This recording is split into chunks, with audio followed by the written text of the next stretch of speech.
I mean, the questionnaire actually says only when you're going to. Okay, we'll go ahead. We'll start with Rory from the Press Association. Go ahead, Rory.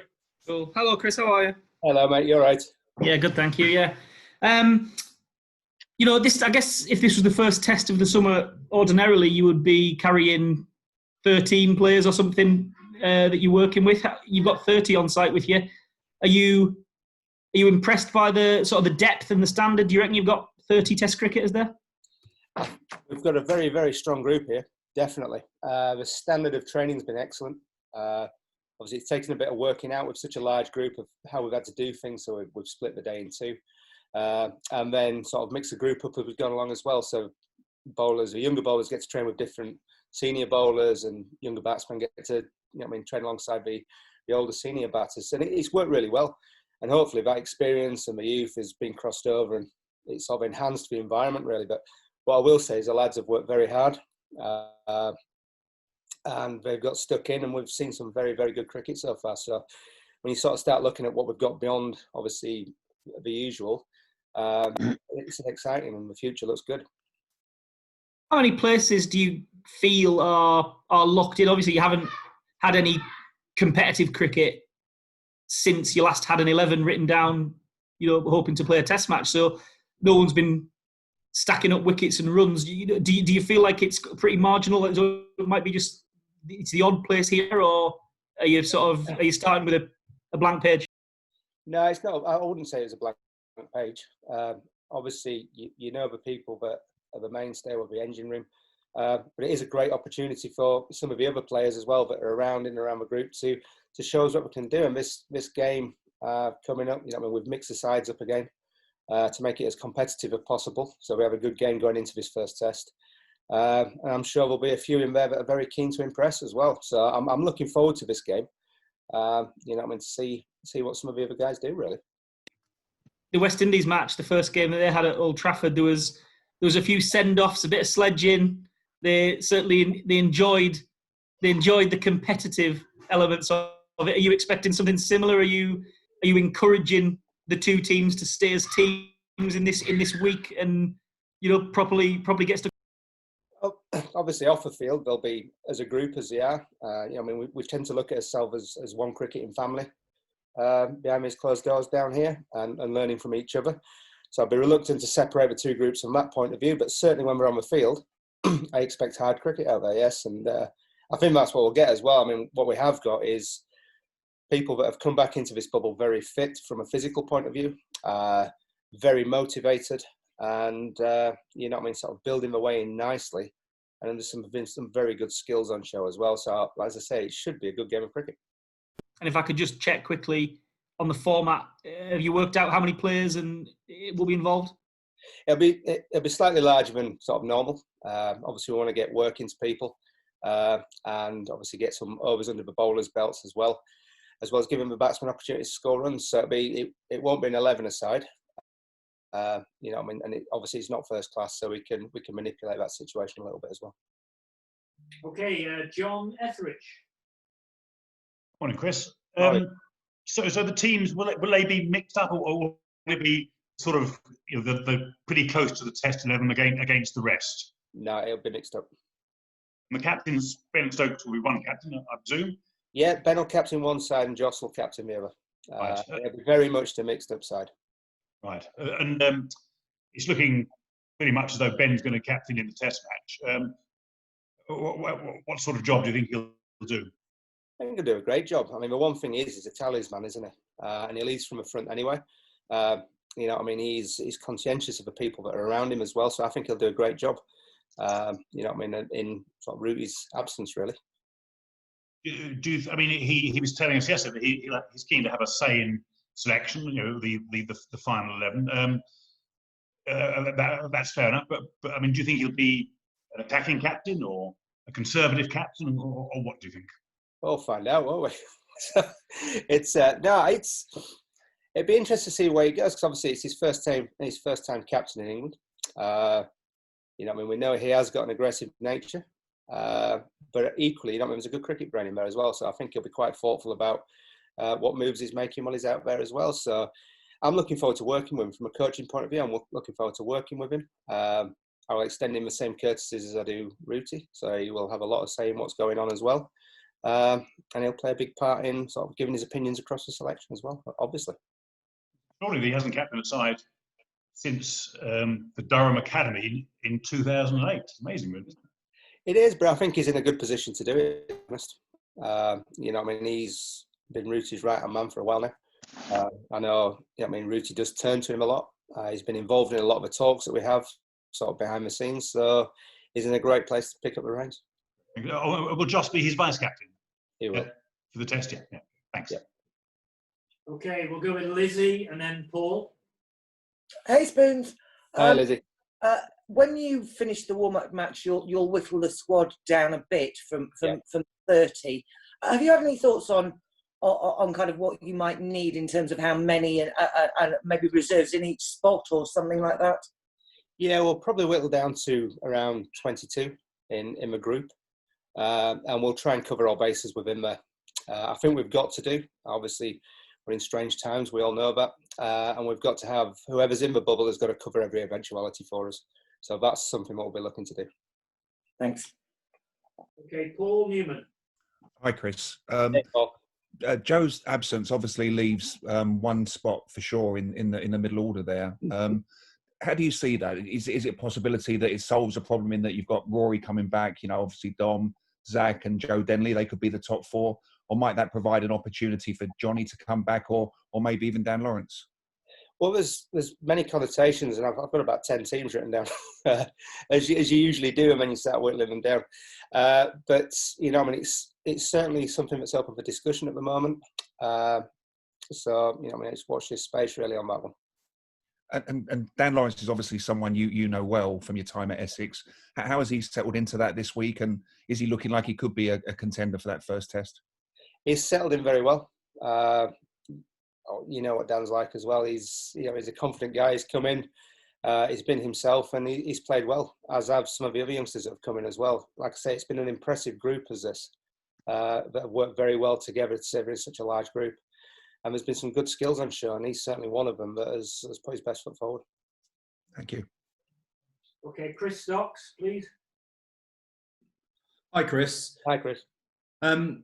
I just wondered, the game starts tomorrow. Will it be everyone in that 30 getting a game, or will a few guys not have the opportunity to sort of stake their claim to stay on? Yeah, we'll play as many as we can without sort of going OTT, really. I mean, obviously, we want to get a certain amount of workloads into certain people. So we're going to go more than 11, but be sensible as well, really. And, you know what I mean, so I'll try and get as much into what we may see as a core group as possible. Okay, and just following up that, when we spoke to you at the start of your reign in New Zealand back in November, I think it was, you very much told us that you're planning towards the Ashes that winter after next. I just wondered what impact the last few months have had on that plan, and whether it's had to be altered at all. No, the plan is the same. The only thing it's done is delivered me a load of fit fast bowlers. You know, I mean, if you look, and when I say fast bowlers, I don't just mean the guys that hit 90 mile area.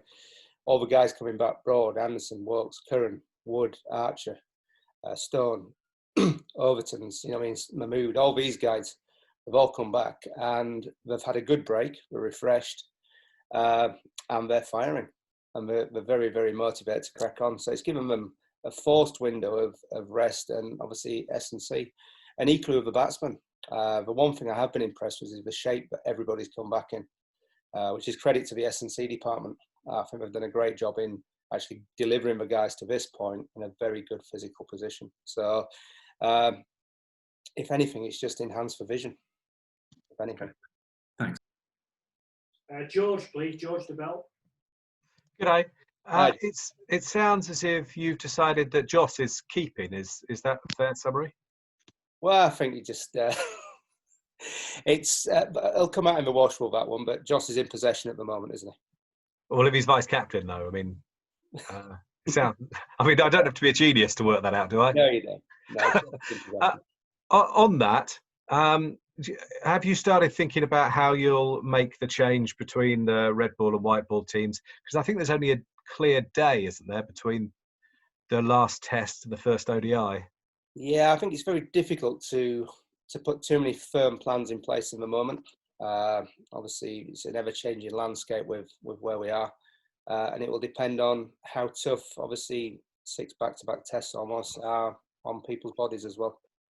But it'd be nice if we could, at that point, sort of bridge between groups at that point, and obviously sort of move people back in, because we have got many multi-format players in this bubble here with me at the moment. Okay, thank you. Okay, Stefan, please. Hi, Chris. Hey.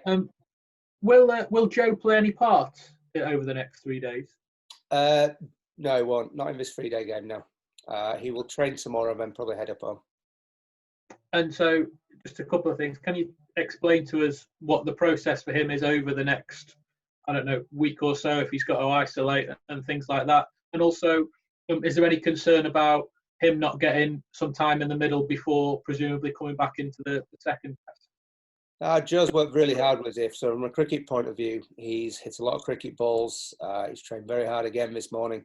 So he's doing everything he physically can to make sure he's in the best position. From obviously going out of the bubble to coming back in, I'm very much being led by the medical side on that. So it's probably wrong of me to get too involved in that conversation without having the medical side of people here with me. They seem to be very much on top of it. So all being well, Joe will be joining us up at Manchester. Thank you. Dean Wilson, please. Yeah, hi Spoons. You've touched on that phrase in possession when referring to Joss, and clearly there's a couple of other areas where I'm sure selection will be quite a debate. I just wonder how much store you put in that kind of idea when it comes to, say, the spin bowling. You've obviously got Moeen Ali back in and available for test selection now, but Dom Bess is the man in possession. So can we kind of infer that looking at that squad that you took to Sri Lanka and how the team was developing, that your instinct is to give those in possession a chance to continue?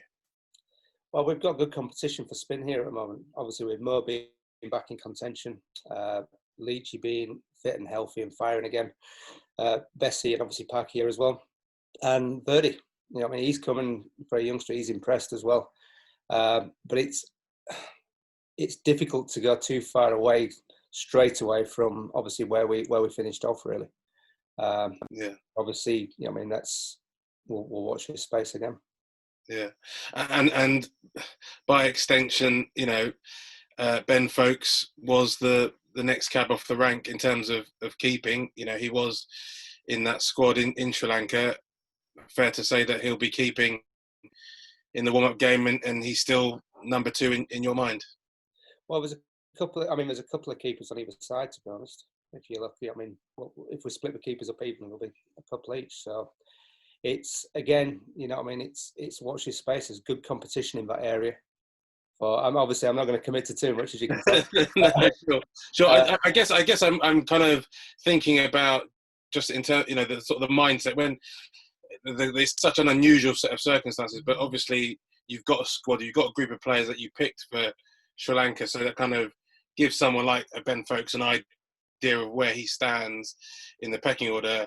And I guess you've got to be mindful of how you're treating players to say, well, that was 3 months ago, 4 months ago. You haven't played any cricket since, but things have changed.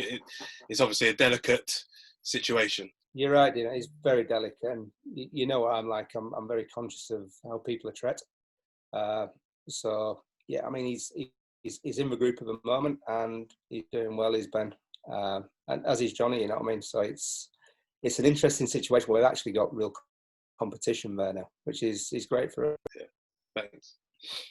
Okay, we'll take 2 more. One from John again, and we'll finish with George. Chris, it's some time ago now, but you have won your last 3 test matches. How concerned were you that the momentum built up from South Africa would be lost with the Sri Lanka tour being called off and potentially no cricket this summer? Obviously, we've got some cricket now, which is great, but even so, it's still behind closed doors. Are you concerned that momentum was gained in South Africa is going to be diluted? You obviously always think about that. And yes, there's like I said, the enforced break between South Africa and where we are now. It'd have been nice to play that series in Sri Lanka and come out with that with more experience and, I mean, with a bit of luck, a bit more confidence in there and another win under the belt. But actually seeing how they've turned up here, actually, I'm not overly concerned, to be honest. It's not something we're going to sit back on as laurels and say, well, actually, that's where we finished off. We'll just pick up from there again, because it doesn't work like that. Obviously, we've got a strong opposition coming over to play against us, and we've got to respect that. You know what I mean? And we have got to be at our best, really, to make sure that, you know what I mean, we do ourselves justice when we come into this test match, because there's no doubt about it, they're going to be a strong opposition.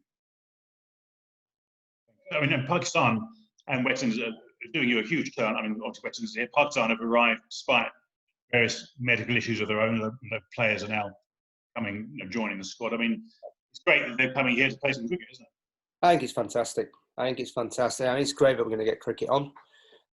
You know, it's testament to a lot of people doing a lot of great work behind the scenes. You know, I mean, I've been involved in quite a lot of meetings along the way, so I've seen the hard work they've gone on. Just the hard work that's gone into this venue, for argument's sake, of making sure it's all set up so we're safe. You know, I mean, everything around the place when it comes to training, all the protocols are in place. There's a lot of hard work being done by a lot of good people, and it's, you know, it's a testament to them that we're actually going to get cricket on now. And I mean, from our point of view and from me personally, it's a massive thank you to them for actually getting us to this point. And there's a lot of respect out there, equally for the touring teams coming as well. Thanks. And George, last one, please. Thank you for the second opportunity. Chris, I don't know if you saw, but Donovan Miller spoke very warmly of you and the environments that you create as a coach. He was sort of less flattering about his experience of English cricket generally, I guess. I wondered whether you had any, what your reaction to his comments has been and what you thought English cricket needed to do in general to be more inclusive. Well, as you know, Don is a good friend of mine, and I've enjoyed many times working with him. It's very kind of him to say those words. I did read the article.